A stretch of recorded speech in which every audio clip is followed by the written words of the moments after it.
একটি বিশেষ খবর, মুখ্যমন্ত্রীর ঘোষণা অনুযায়ী ধর্ষণ প্রতিরোধে কঠোর আইন আনতে চলেছে রাজ্য সরকার। আগামী সপ্তাহে বিধানসভায় এই বিল পেশ করা হবে।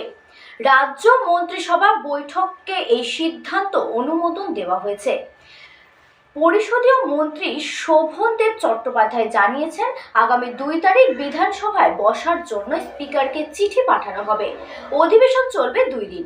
প্রথম দিন শোক প্রস্তাবের পর অধিবেশন মুলতবি করা হবে। 3 তারিখে এই বিলটি বিধানসভায় পেশ করা হবে। এই আইনের মাধ্যমে মহিলাদের ধর্ষণ বা ধর্ষণ করে হত্যা করার ঘটনায় চরম শাস্তির ব্যবস্থা করা হবে। শোভনদা, এই যে বিশেষ অধিবেশন কবে বসছে এবং এর কর্মসূচি কি? বিশেষ অধিবেশন বসছে 2 তারিখে এবং 2 আর 3 আপাতত এই পর্যন্ত নির্ধারিত আছে। সেটা বাড়বে কি না বাড়বে আমি এখন বলতে পারবো না। যদি আমাদের সেরকম আর্জেন্ট কিছু বিল থাকে সেগুলো আমাদের পাস করার জন্য পরবর্তীকালে বিজনেস অ্যাডভাইজারি কমিটির মিটিং আছে বেলা 12টার সময়, আর 2টোর সময় হাউস বসবে সোমবার দিন অফিসিয়ালি হয়ে শেষ হয়ে যাবে।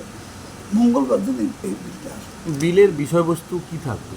বিলের বিষয়বস্তু মূলত আজকে পশ্চিমবঙ্গের যে মানুষের মধ্যে যে একটা ক্ষোভ জন্মেছে যে মেয়ের ধর্ষণ এবং হত্যা নিয়ে, এটাতে মুখ্যমন্ত্রী তৎক্ষণাৎ ছাড়া দিয়েছিলেন। আপনাদের মনে আছে যে ফাস্ট ট্র্যাক কোর্টের কথা বলেছিলেন, দ্রুত যাতে নিষ্পত্তি হয়।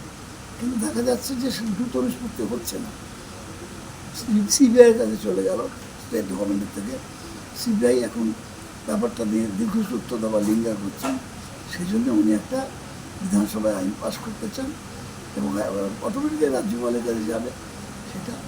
সেই আইনটাতে যাতে কোনো মানে মেয়ে ধর্ষিত হয় অথবা ধর্ষিত হয় খুন করে তার যাতে চরমতম শাস্তি হয়, এই বিষয়ে একটা বিল আসছে। ঠিক আছে।